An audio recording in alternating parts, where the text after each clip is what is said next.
সন্ধ্যার আকাশ চিরে ছুটে যাচ্ছে রহস্যময় এক উজ্জ্বল আলোর রেখা।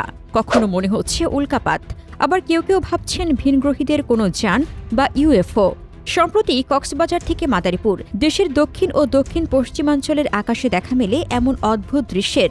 মুহূর্তেই সোশ্যাল মিডিয়ায় ভাইরাল হয় ভিডিও, মানুষের মনে তৈরি হয় তীব্র কৌতূহল আর আতঙ্ক। তবে আবহাওয়াবিদ ও বিশেষজ্ঞরা নিশ্চিত করেছেন এটি কোনো মহাজাগতিক ঘটনা নয়। জট খুলেছে রহস্যের। ধারণা করা হচ্ছে এটি ভারতের দূরপাল্লার ব্যালিস্টিক মিসাইল বা পারমাণবিক সক্ষমতার অগ্নি-6 ক্ষেপণাস্ত্রের পরীক্ষামূলক উৎক্ষেপণের আলোর ছটা। ভারতের উড়িষ্যা উপকূল থেকে ছোড়া এই মিসাইলের আলোয় দেখা গেছে বাংলাদেশের আকাশে। ভারতের নতুন প্রজন্মের এই আন্তঃমহাদেশীয় ক্ষেপণাস্ত্রটি রীতিমতো দানবীয়।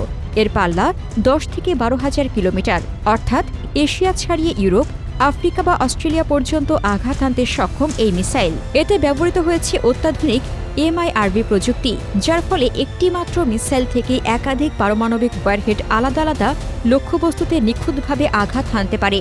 কিন্তু আলোটা এমন অদ্ভুত কেন? বিশেষজ্ঞরা বলছেন মিসাইলটি যখন বায়ুমণ্ডলের অনেক উঁচুতে পৌঁছায় তখন জ্বালানির দহন এবং সূর্যাস্তের পর অবশিষ্ট আলোর প্রতিফলনেই এমন উজ্জ্বল আলোর ছটা সৃষ্টি হয়। উল্লেখ্য, এই পরীক্ষার আগে বঙ্গোপসাগর অঞ্চলে আগেই নোটাম বা বিমান চলাচলের সতর্কবার্তা জারি করেছিল ভারত। এর আগে ইরানের আকাশেও ঠিক এমন আলো দেখা গিয়েছিল।